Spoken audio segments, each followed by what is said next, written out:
yang saya rasa perlu kita sadari bersama. Saya ingin berdoa. Yang pertama, buat Bapak Presiden. Pak, saya punya guru, Pak. Namanya Syekh Mutawalli Sya'rawi. Beliau pernah berdoa pada Presiden Mesir. Doanya dimulai dengan kalimat, kekuasaan bersumber dari Tuhan. Tidak ada yang diberi kekuasaan kecuali atas kehendak Tuhan.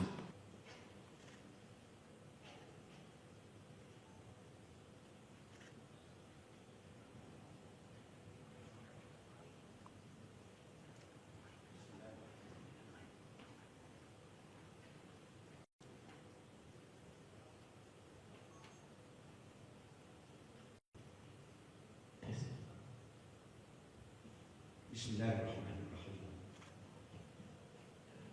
Bapak Presiden yang kami muliakan, Bapak Wakil Presiden, Bapak-bapak, Ibu-ibu, hadirin sekalian. Assalamualaikum warahmatullahi wabarakatuh. Malam ini kita berkumpul untuk saling mengingatkan tentang turunnya Al-Quran, atau lebih tepat dikatakan hadirnya Al-Quran di sana.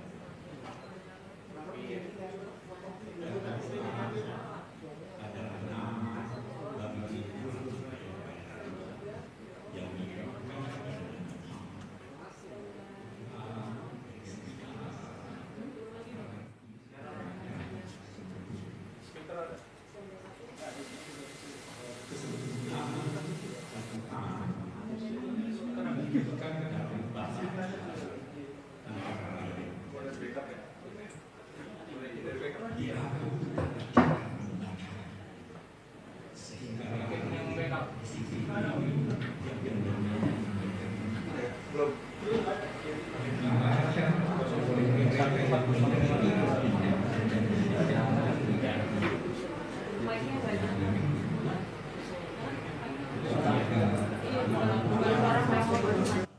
yang paling pandai membacanya adalah yang bukan bahasa ibunya. Al-Quran sangat banyak bukti-bukti kesempurnaannya. Dihitung kata-katanya, dan ternyata kata-katanya sangat seimbang. Kata yaum, hari, terulang 365 kali, sama dengan setahun. Bulan hanya terulang 12 kali. Hari-hari dalam bentuk jamak hanya terulang 30 kali. Padahal Al-Quran seringkali turun mendadak tanpa Nabi menantinya. Seimbang kata-katanya, panas sama jumlahnya dengan dingin, iman sama jumlahnya dengan kufur, as-salihat, kebajikan, sama jumlahnya dengan keburukan. Dampak dari suatu kata seimbang pula. Banyak sekali bukti-bukti bahwa ini tidak mungkin ciptaan manusia. Apalagi Al-Quran menantang, dan tantangannya sampai saat ini. Siapa yang meragukan bahwa Al-Quran bersumber dari Tuhan, maka silahkan buat semacamnya. Walau hanya satu surah, yakni walau hanya 3 ayat Al-Quran. Keseimbangan kata-kata yang digunakan Al-Quran itu mengajarkan kita agar kita pun hidup seimbang. Memang Tuhan menciptakan alam raya ini seimbang. Matahari dan bulan berjalan dengan peredaran yang sangat jitu dan teliti. Menarik bahwa posisi bulan terhadap matahari berhadapan, oposisi. Tapi bulan menyerap dari matahari sinar, kemudian dia pantulkan sinar itu ke bumi. Bisakah kita meniru bulan? Sebanyak yang dia terima, sebanyak itu pula yang dia beri. Kita diciptakan Allah berkeadilan, seimbang jasmani kita, seimbang jasmani kita dan rohani kita, sama dengan keseimbangan perjalanan matahari dan bulan.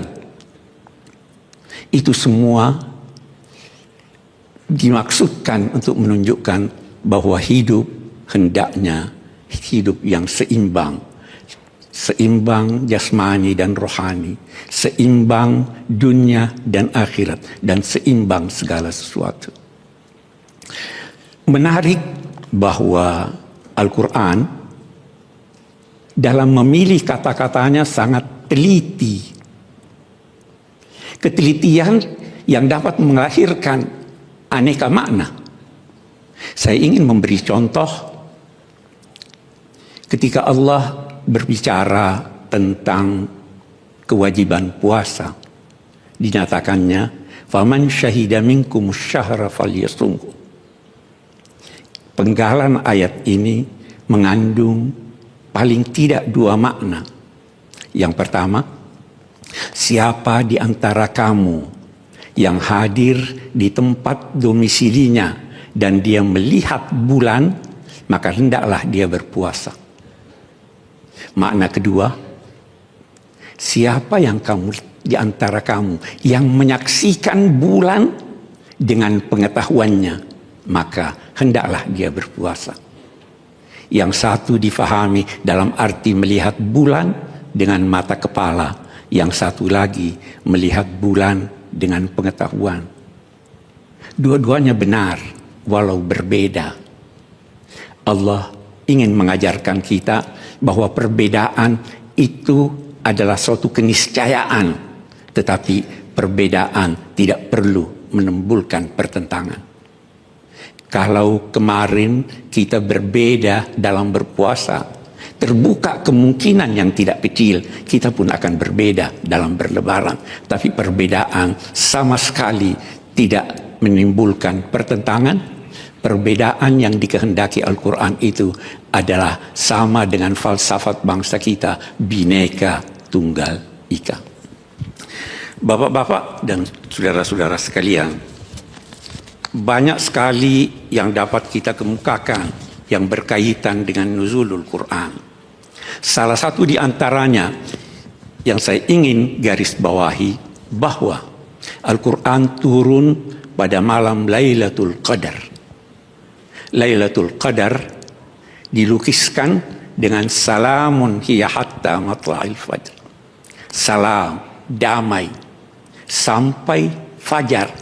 Yang dimaksud dengan fajar adalah fajar kehidupan kita di hari kemudian.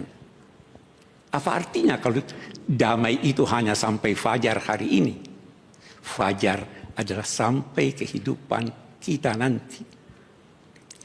Kita ingin mewujudkan Al-Quran, memahaminya, yang mengantar kita kepada kedamaian itu.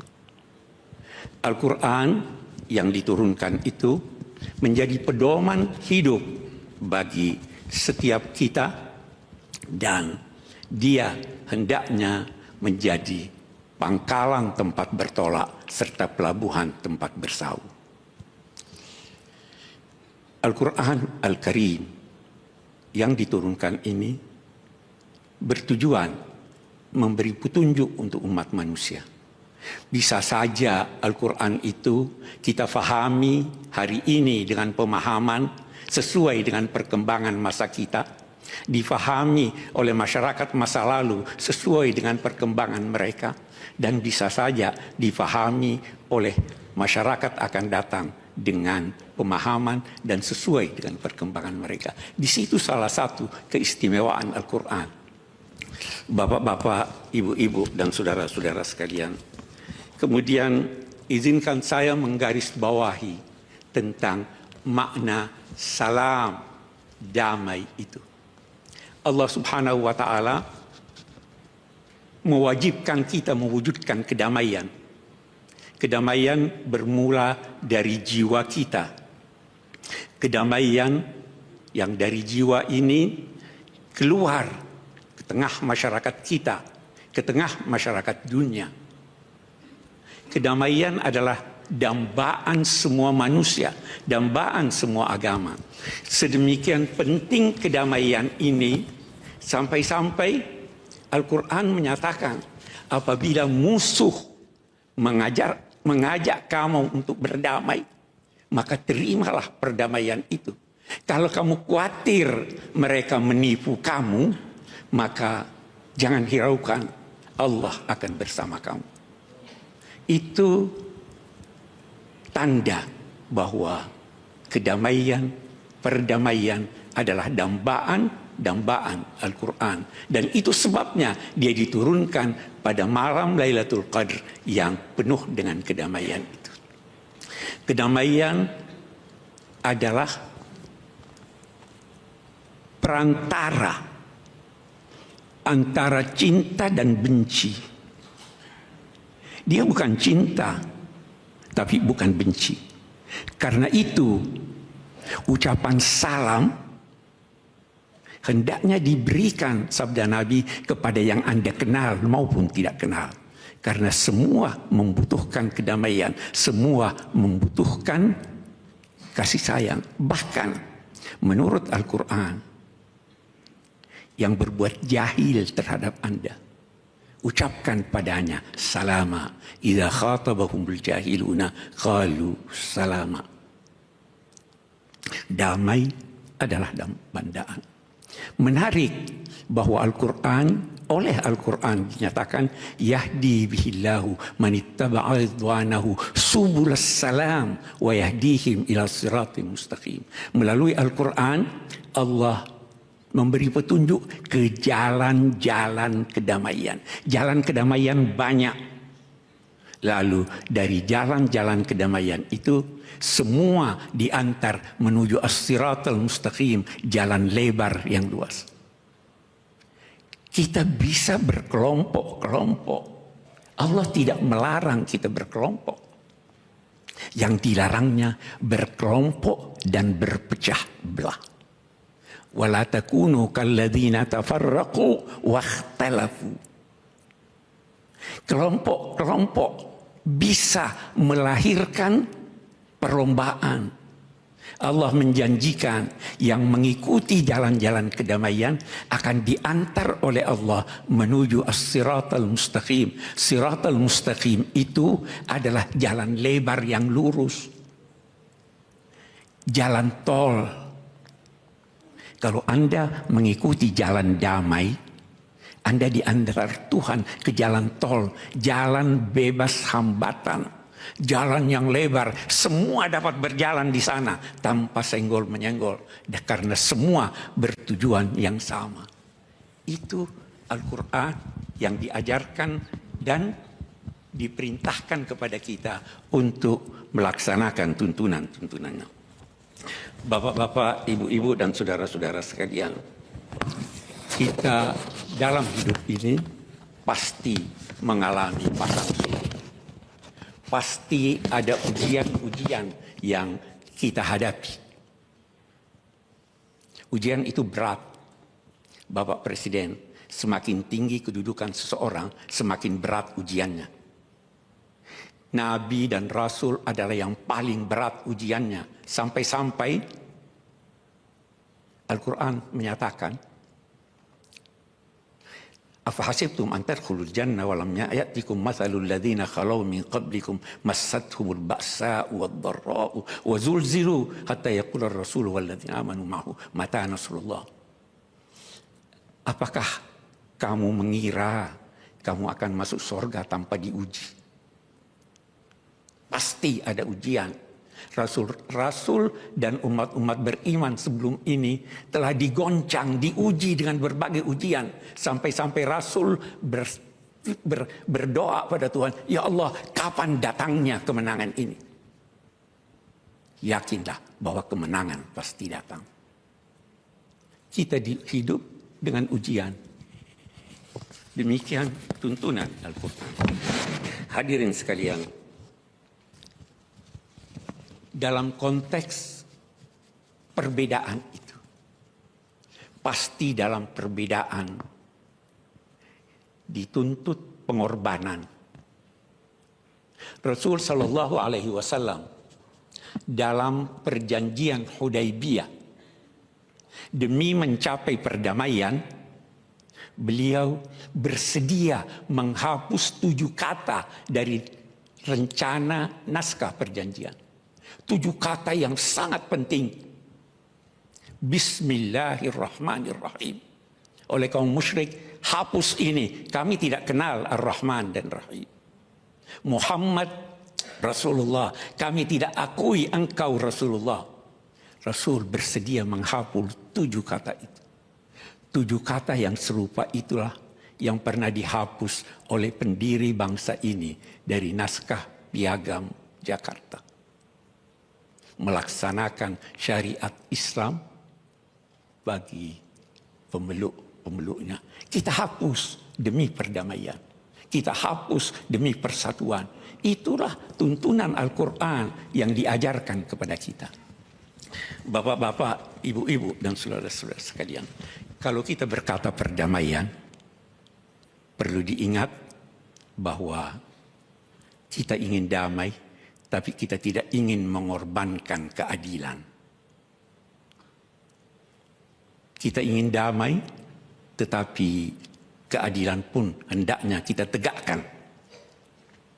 Dan ketika menegakkan keadilan, Al-Quran berpesan, jangan sampai kebencianmu kepada satu kaum menjadikan engkau tidak berlaku adil. Bapak-bapak, ibu-ibu, saudara-saudara sekalian, banyak definisi keadilan. Menempatkan segala sesuatu pada tempatnya. Memberikan pemilik hak-haknya dengan cara yang terbaik dan tercepat. Dan ada lagi satu, ketika Plato berdiskusi dengan filosof-filosof pada masanya, ada yang memberi definisi keadilan. Katanya, keadilan adalah keberpihakan kepada yang kuat. Plato tidak setuju. Tapi sebahagian ulama Islam setuju.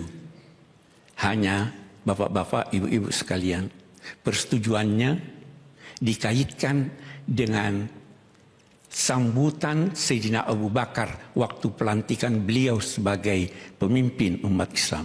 Sambutannya berkata demikian.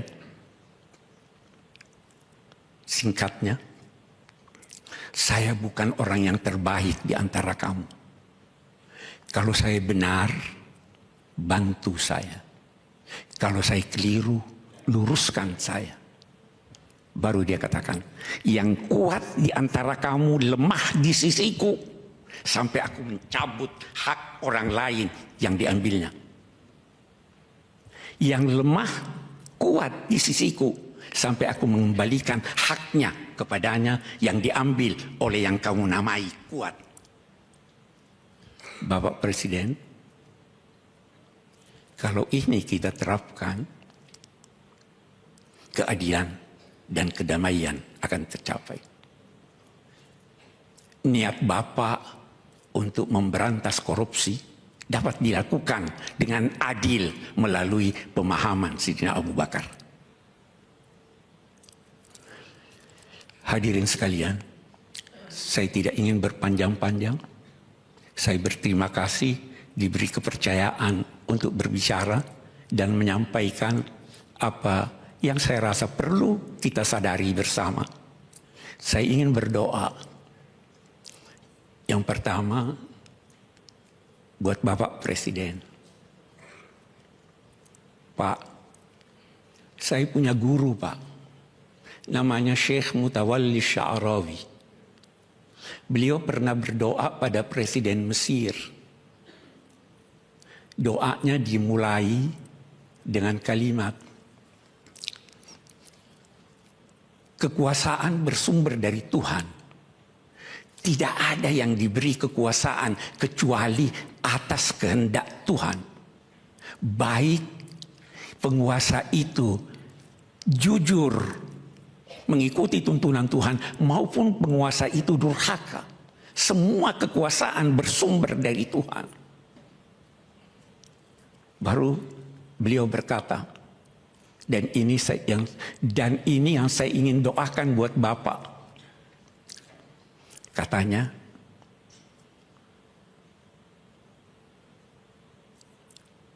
saya tidak tahu, boleh jadi kita tidak akan bertemu lagi. Saya hanya bisa berdoa, kalau yang mulia adalah takdir kami rakyat, dalam arti Tuhan mentakdirkan yang mulia untuk melakukan kegiatan yang mensejahterakan rakyat, maka kami berdoa semoga kami dapat membantu Bapak. Tapi kalau Bapak, kalau yang mulia katanya adalah menjabat jabatan ini karena takdir yang mulia untuk membantu menegakkan keadilan dan perdamaian, maka kami akan berdoa semoga yang mulia dibantu Tuhan dan kami akan ikut membantu. Itu doa kami kepada Bapak.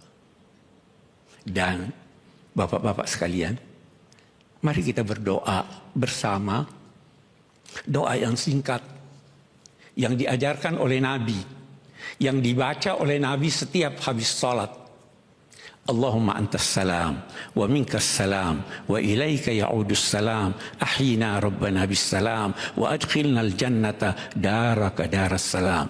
Ya Allah, Engkaulah yang maha damai, darimu bersumber kedamaian, kepadamu kembali kedamaian. Ya Allah, hidupkanlah kami dalam kedamaian dan masukkanlah kami kelak di sorgamu, sorga yang penuh dengan kedamaian. Wahai Tuhan, penyandang kemuliaan dan keagungan. Amin, amin, amin. Ya Rabbal Alamin. Wassalamualaikum warahmatullahi wabarakatuh.